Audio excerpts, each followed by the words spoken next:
Hey everyone, welcome back to another video from Wake&Tech. Today in this video, we will be learning how to empty the cart in the Cider application using your mobile device. If you're trying to empty or delete your items from the cart on Cider app, then follow through the instructions. First of all, open up the Cider application. Once you're logged into the Cider application, go ahead and tap on the shopping bag icon at the top right corner.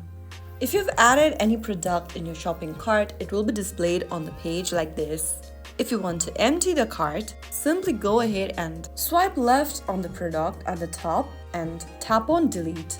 Repeat this step for every other items you'd like to delete from your cart, and that's it.